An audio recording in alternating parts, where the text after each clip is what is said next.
walking around these walls. I thought by now they'd fall, but you have never failed me yet.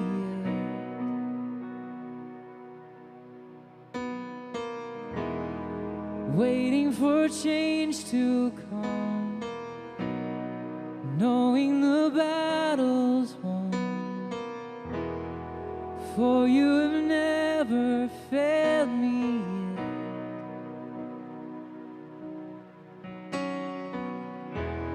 Your promise still stands, great is your faithfulness, faithfulness.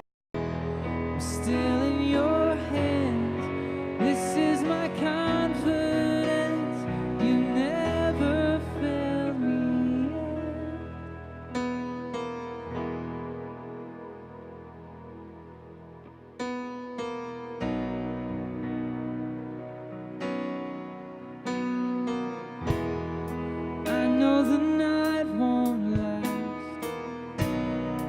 your word will come to pass.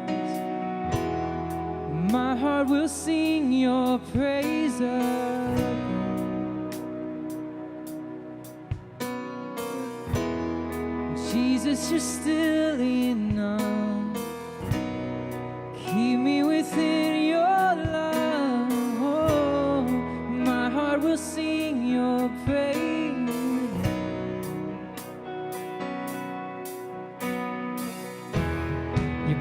Still stands, great is your faithfulness, your faithfulness. I'm still in your hands, this is my confidence, you never fail. Your promise still stands, great is your faithfulness, your faithfulness. I'm still in your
promise still stands, great is your faithfulness, your faithfulness.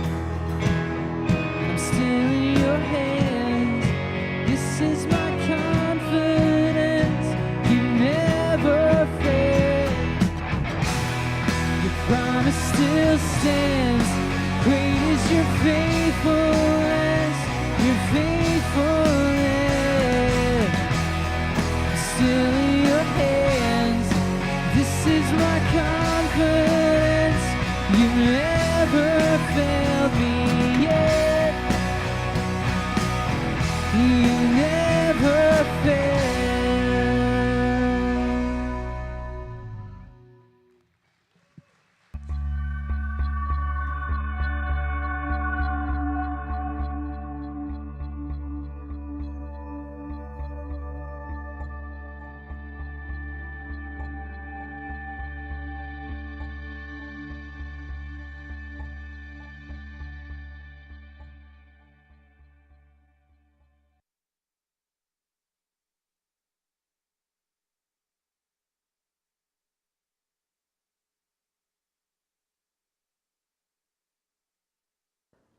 I always forget to turn the mic on. It's totally me. This place has the best sound and lighting and music crew. Do they not? Seriously. Like, I would come here just for the music.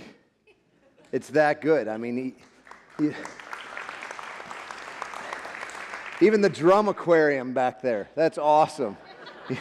Don't tap on the glass. They hate that. Friends, my name is Derrick. I'm so happy to be here, and I only have 7 shirts. You think I'm kidding after the first service. They're like, you don't really. I'm like, yeah. If you were here last night, I was wearing Saturday. You can imagine what the rest say.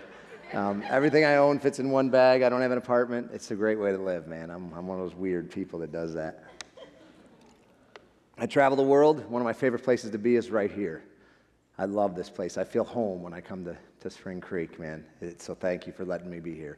But I want to share, Keith asked me to share today, I wanted to share something that's going through my mind, especially a little bit more lately. We've shared some of these things before, but with the stuff that's going on in our country, with Irma, you guys are very close to that, with the flooding and the, Harvey is the one that you were close to, right? Sorry, all these weird names. Shouldn't they make them more intimidating names than Irma and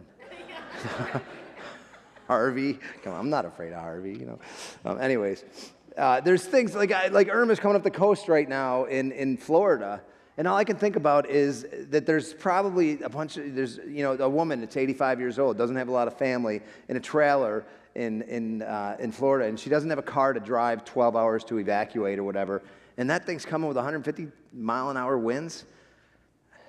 I don't even want to think about that. But I know that God loves me, and I know that he loves her.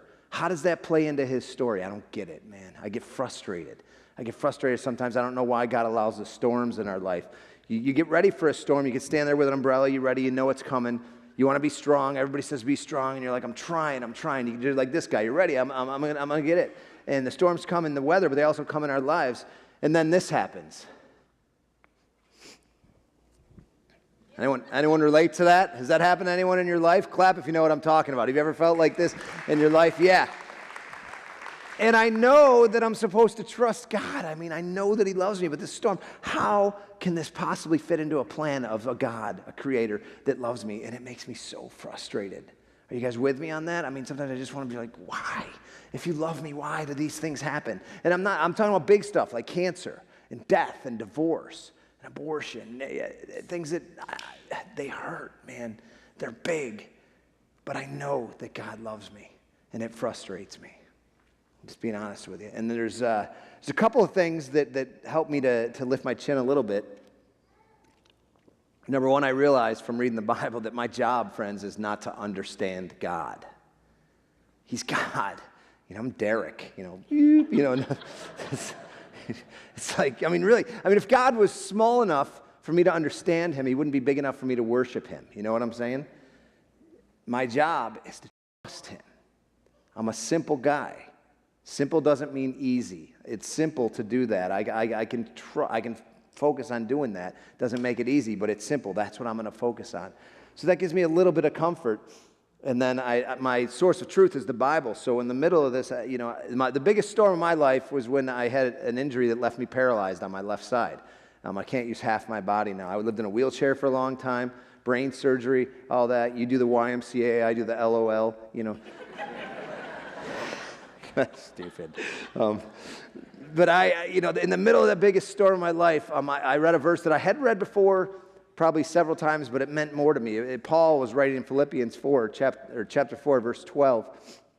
And he says, I have learned the secret of being content in any and every situation. And knowing the context, friends, of when Paul wrote that, Paul was a guy, he was a bad dude, man. He was killing Christians and everything.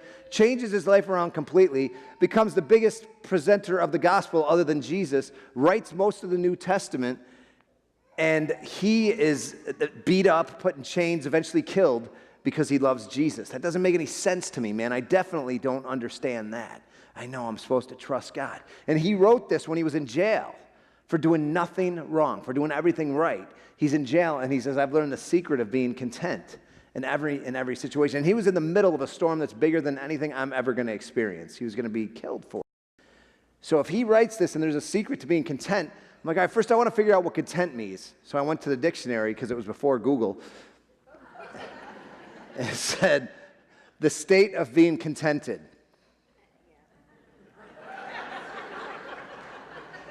That didn't help me. I'm like, thanks a lot, Webster. I was like, so into that other book that's really hard to pronounce that has synonyms in it. Thank you. I wasn't even going to try to say it. That one.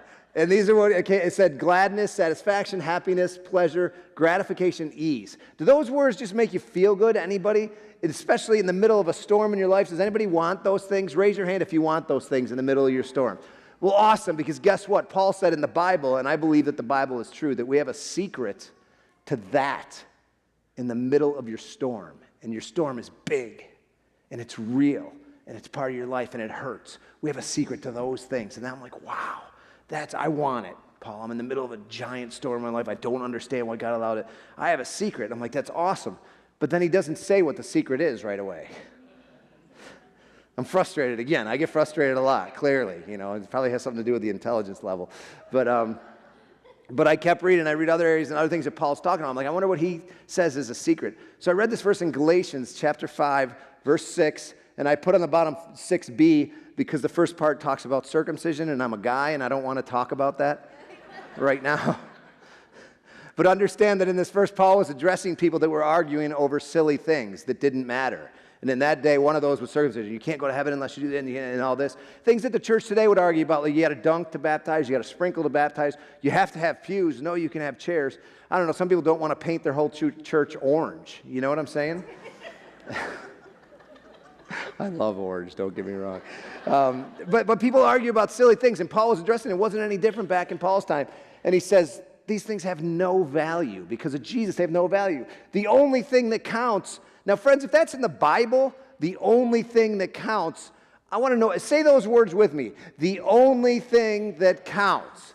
I want to know the next part of that sentence, if it's in the Bible, my source of truth. And it says the only thing that counts is faith expressing itself through what? Love. That's the secret, man. Paul says there's a secret, gives you ease, gratification, gladness, all those things in the middle of your storm, and that secret is love. And I'm like, awesome. So when I first read that, I'm like, all right, give me some love.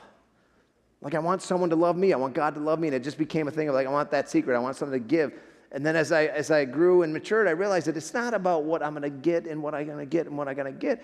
I read what Jesus says, and I'm reading about Jesus. My favorite story in the Bible is where Jesus was tested by these guys called the Pharisees, and they wanted to kill him because he had a different philosophy than them, and they were the guys that kept all the laws. They went to church 10 times a week.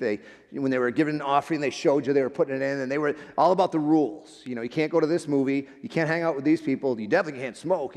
All these things. That's what these people were like. And Jesus was about love, and they hated it, and they wanted to kill him. So in the public thing, they said, let's get a plan. We'll ask him what the greatest law is. And when he says this one, they had 613 of them. He goes, well, then we'll say, well, what about this one? We'll arrest him, put him in jail, we'll kill him. That sounds kind of stupid nowadays, but it was actually a good plan back then for the way the law and the system worked. So they got this plan, great plan, unless you're trying to trick Jesus. Right? So they get him and they're like, hey, master teacher, we love you. What's the greatest law? Jesus doesn't hesitate. And he says, the greatest law is to love God. And I can just see these guys like, crap. Maybe they didn't say that. Maybe I shouldn't have said that in church. But they were frustrated because Jesus is smarter than them. Man, I love my Jesus for so many reasons. But this story to me illustrates a bunch of them. So he answers with no hesitation, because he's perfect. And he says the greatest law is to love God. They can't say anything to that. And he's not done. I love Jesus, friends. So he says right after that, they asked him for what? They asked him the one greatest law. He says this. Oh, and the second one, they didn't ask him for two. And he's like, you're going to try to trick me? I'll give you another one. He says the second law is to love your neighbor as yourself. And then, friends, Jesus said this. This is in the Bible. This isn't Derrickology. It's actually in red in the Bible. You know what that means, right? Because only teachers and Jesus can write in red, right? Don't encourage me. But seriously, so they challenge me. He says, love God. The second law is love your neighbor. And then Jesus, friends, not Derrick, says these words. He says, everything else is wrapped up in these two things. Love God, love your neighbor. Jesus says everything else is wrapped up in these. That means we're done, man. I'm a simple guy. I can focus on that. Jesus says the secret is love God, love your neighbor. That's it. That's Jesus talking, man. That's the whole message of the Bible. I love this because I'm simple and I need something simple to focus on. Say it with me. Love God, love your neighbor. That's it. Friends, my sermon is done. That's all we need to know. She's like, Taco Bell, let's go, you know. But I mean, this is, okay, maybe not Taco Bell. Chick-fil-A's closed or I would go there. You know. I would... But, excuse me. But that's it. I mean, really, Jesus said, love God, love your neighbor, and he said everything else, all the laws, everything's wrapped up in these two things. So everything that Jesus says and Jesus teaches us and Paul teaches us is wrapped up in these two things. Love God, love your neighbor. That's the secret. I love that. I'm a simple guy. Does that make my storm go away? No. It doesn't make it go away. But I told you, I lift my head up because I know that he tells me my job isn't to understand him. I also know, and this is cool, from reading the Bible, that I'm not the only one, you're not the only one that experiences storms, right? You know, and I read one of the stories you learn when you're a kid in Sunday school with the felt board, if you're my age. Jesus in the boat, and there's songs about it, Jesus in the boat, you know, all that kind of thing. And Jesus was, he was exhausted, and he asked the disciples, let's go to the other side of the lake, and they get in this boat. These guys were fishermen. They know how boats work. They know about storms. They know all this kind of stuff. So they get in the boat with Jesus. They're going to go to the other side of the lake because that's what Jesus wanted to do. And a storm comes up. And the Bible tells us that this was a storm, man. This was a Katrina. This was an Irma. This was a Harvey. This was a storm. These guys have been in a lot of storms, and the Bible says the boat was filling up with water. They knew how to operate boats. It says that they thought they were going to die. This is a storm in this boat. And I'm reading this, and I'm hearing the story as a kid. I'm like, that's cool, man. Jesus is in your boat. You're good. If you know this story, what was Jesus doing? He was taking a nap. Are you kidding me? The boat is filling with water. I think I'm going to die. I'm one of your disciples, and you're taking a snore in the front of the boat, and these disciples are frustrated. I would be frustrated too. And they run in there like, Jesus, wake up. We're going to die, man. Don't you care? And I think that's normal. I think I would say that if I was in this boat. I think most of us would say that if we're in this boat. I'm like, Jesus, wake up. Don't you care? And Jesus wakes up and he calms the storm, right? But not before he yells at these guys. And that ticks me off too. He's like, where's your faith? And I'm like, dude, they had faith. They woke you up. But the point that I think we're supposed to learn from that is, friends, we're so concerned with telling Jesus what is wrong and why he needs to stop and do something different and wake up, Jesus. That's what we're saying. And he's saying, dude, I'm here. Maybe he doesn't say dude.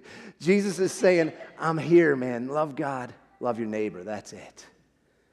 And we think we know the answer. We think we know what he needs to do and we want to tell him. And I'm not telling you it's wrong to get angry because I think he loves when we come to him with passionate requests and everything. But him being in the boat, that's enough.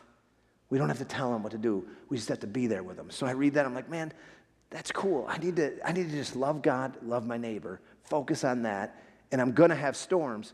And if I believe the Bible, then that's enough because Jesus said, that's it. That's everything. And I think that's awesome, and I want to focus on that. I want to encourage you guys to focus on that, and I want to challenge you on that. But I thought I want to introduce you to a few people in my life or that I know of that kind of demonstrate this so we can get some examples of how to do this and how to have this calm in the middle of our storm. The first person is Dorcas. You can laugh at that.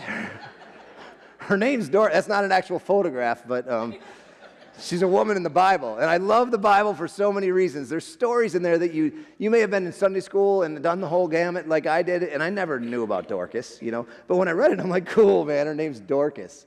And really, that's why I read it. I'm like, I want to find out about Dorcas. It's awesome. And it says this is so cool. In God's wisdom, there's certain characters that are in the Bible, and it's a limited amount of people. So when there's one in there, it's an important lesson we have to learn. So I'm like, I want to find out about Dorcas. So it says in Joppa, this is Acts chapter 9, there was a woman whose name was Tabitha. And then parentheses, which in Greek is Dorcas. Why are you telling us that? I have no idea. I don't have you. Keith would probably know better than me, I promise you. But there's no deep theological reason why. Nowhere else in the Bible does it say this was so-and-so, parentheses, which in Greek is blah, blah, blah. It doesn't, just Dorcas. So for some, and I just think that's funny, man. Dorcas, and they just tell us her name is Dorcas. But she's in the Bible, so it's got to be important. So I read on. Next verse says, she loved to serve and help the poor people and the needy. She hungry. This is what she did. She made clothes for people, and she helped everybody that was in need and whatever they were. That's what she did. I'm like, all right, awesome. I can't wait to the part of this story. She's in the Bible. I want to see her part the Red Sea. I want to see her walk on water. Something about her is going to be huge. I can't wait to see it. Next verse. About that time, she got sick and died. I'm not making this up, people. This is in the Bible. It's in black and white, not red, but black and white. And still true. And it says that she loved to serve the poor, and then she died.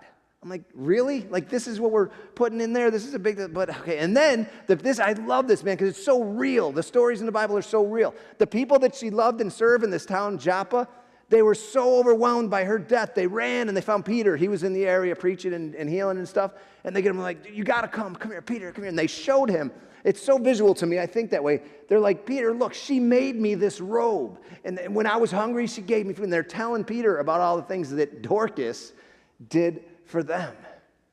And Peter, friends, asked them to leave the room. And Dorcas has passed. And he raises her from the dead. What? Who does that happen for? Lazarus? I don't know, Jesus? And Dorcas? That's a big deal, man, right? So I'm thinking, do we know that she was a great preacher? No. Do we know how tall she was? Do we know how much money she made? Do we know anything about her? No. The only thing that we know about Dorcas is that she loved to serve and help the poor. And that's a big enough deal to our awesome God that she's in the Bible and that she was raised from the dead. What that teaches me, friends, is that that's something I can do that's a huge deal to God, but it's simple. For me, I can choose to serve. I want to choose service like Dorcas does. You see that? And in the middle of your storm, friends, you can choose to serve. When you think, help me, help me, help me, you can help other people. I promise you that's going to contribute to your calmness. So learn to choose service like Dorcas. Allow me to introduce you to someone else who taught me this. This is someone I actually did meet for a short time. Her name's Alice. And that's not an actual picture of her either. That's cereal. My family loves cereal. Several years ago, I'm driving with my sister. One of my sisters has 4 kids from Atlanta to Syracuse, New York to visit my folks because I had the time off because I don't have a job. So I could do that. I helped. And the kids in the pajamas, 4 o'clock in the morning in the van, we start driving. We get to Virginia. They're hungry. Christy says, let's have a cereal picnic because that's fun. I'm like, yeah, rock on, cereal picnic. The only thing at this exit's a Dollar General. We get off, and it's not one of the good ones. You know what I mean? We get off, and they don't have Fruity Pebbles, which the kids love. They have Fruity Bites, right? It sounds like something you get in the Amazon. I got those Fruity Bites. So we get this is a true story. Fruity Bites, paper bowls, carton of milk, some plastic spoons. We're going to the picnic table at Dollar General. We're going to have a cereal picnic, man.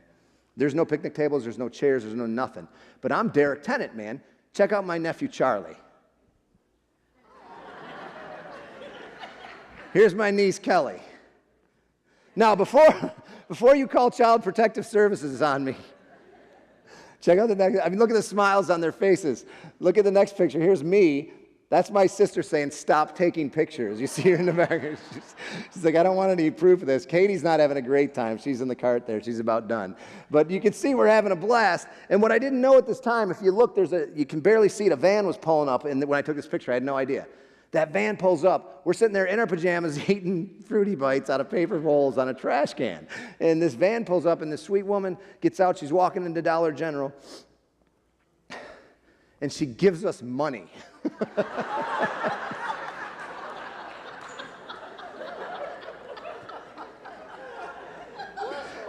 Isn't that awesome, man? I mean, she puts this money in my sister's hand. She says, it's okay. I'm your friend. My name's Alice. I'm your friend. And my sweet sister, who I promise you, her family has more money than sweet Alice. She says, oh, thank you. It's okay. Alice won't let go. It's okay. I'm your friend. My name's Alice. And I'm the big, so I'm going to go over there and help, but I get close and milk is pouring out of my nose. I don't know. But the point is, she chose to apply generosity to her service. And friends, when you're generous, I will go to the extent to say I believe sometimes being generous is selfish because of the joy that it gives you when you do it right.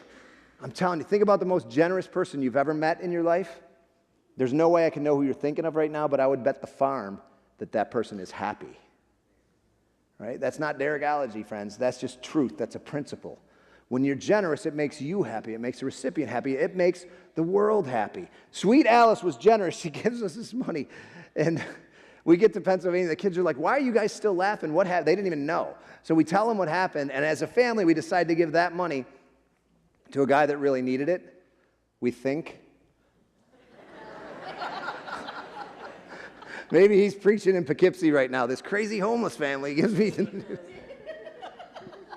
And then I've told this story to tens of thousands of people, and everybody feels that joy that you just felt because Alice, on that day, decided to apply generosity to her service, and I think that's awesome. So, friends, I want to encourage you to remember, in the middle of your storm, apply generosity, yes, even in the middle of your storm. It's, and that's what I learned from Alice. Dorcas taught me service is a huge deal. Alice taught me that I can apply generosity, and I would suggest daily you have opportunities to be generous. You don't have to have money. You can do it with a hug, a word, not saying a word that you want to say. There's a million, hourly, we probably have opportunities to be generous, friends, and I'm telling you, it'll fuel you just to be generous. Apply that generosity. I'm going to introduce you to another friend that taught me something that changed my life, literally, and this is something that is intimately connected to me. Dahlia, I was so blessed to meet her. God gave me 346 days to share with her. She passed when she was 5 years old, which, again, I don't get it, man. That does not make any sense to me, cancer at all, but cancer in a child and taking her life. And she was an angel, man. Look at that smile. That was in the middle of cancer. I don't understand. But my life now is divided into before Dahlia and after Dahlia, the way that I learned about this secret of love that we have free access to. I could tell you stories all day. This kid was funny, man. She was awesome. She was spunky. She was with her parents in a car, and they drive. And she's like, "Can we get one of those trampolines?" And her mom tells me, she was like, "No, honey, the doctor said you can't jump around like that." She goes, "I don't care what you say. I'll call Derrick. He'll get me anything I want." I didn't buy her a trampoline. I wanted to, but I didn't. But God blessed me with this kid, man. Oh, she taught me so much. Towards the end of her life, she was in a lot of pain, man, and it killed me to watch this. And I'm questioning, God, I'm so frustrated how you can allow this angel who was telling people she loved them and she was so selfless. Friends, this is the truth. She would not cry in the hospital because she knew that it made you feel bad. At 5 years old, she had that kind of wisdom and that kind of heart. I don't get that, but I want it. And I want to be a person that's learned to lift others over myself like Dahlia did. So she's in the hospital. I got to tell you the story. She's in the bed, and this is very close to when she passed, and she's in a lot of pain, even if you just touched her. So I'm holding her hand. The nurse comes in and has to access her port. So she's got to roll her a little bit, and she rolls her, and Dahlia squeezes my hand, and her lips, but no tears, man, because she's not crying, because she knew it would make me and that nurse feel bad.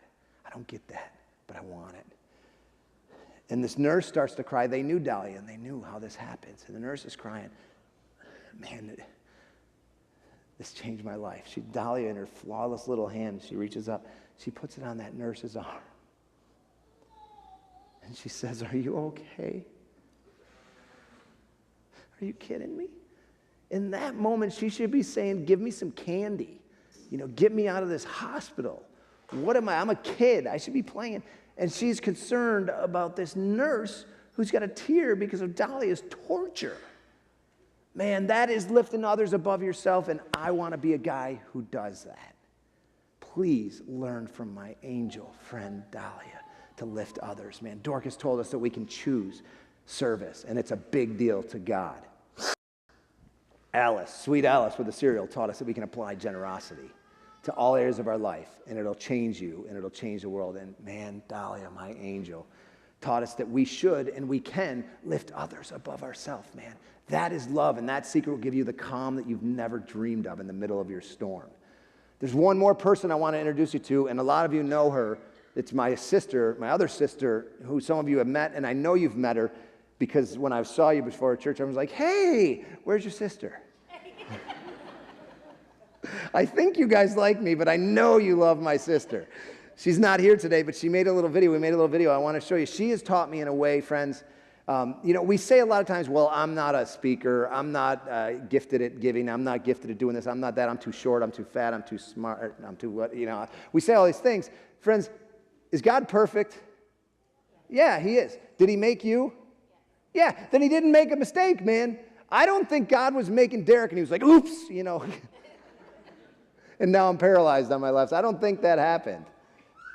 I know that didn't happen. God doesn't work that way. But he made you the way you are, and you've experienced things in your life that make you imperfectly you. Just like the church. I love this church, man. You're imperfectly you exactly the way you are because God made you that way. You're in his story. You're in the storm because you can be used in that unique situation, and we need to maximize our uniqueness. Someone who's been through this thing can help another person who's going through that thing better than I can. Does that make sense? Are you guys with me on that? Does that make sense?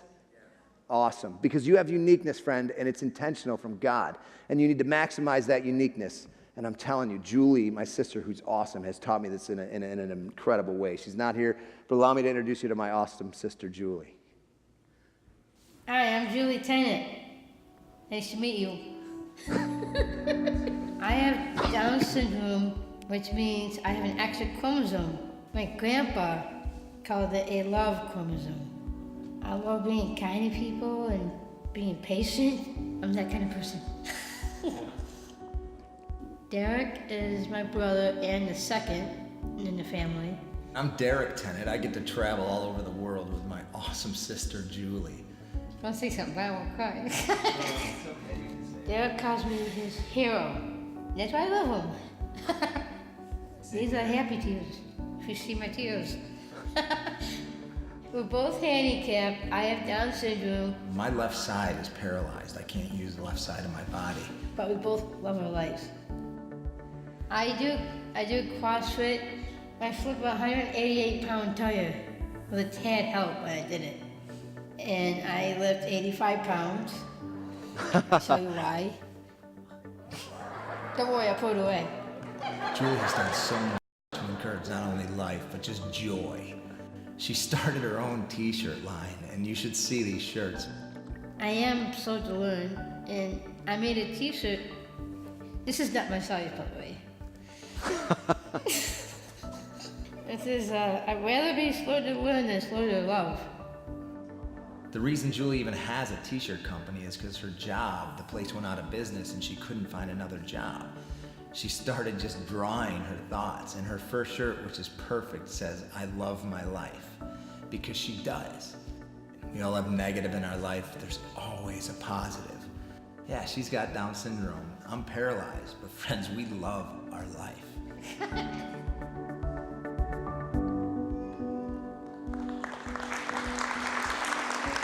That's my awesome sister, Julie.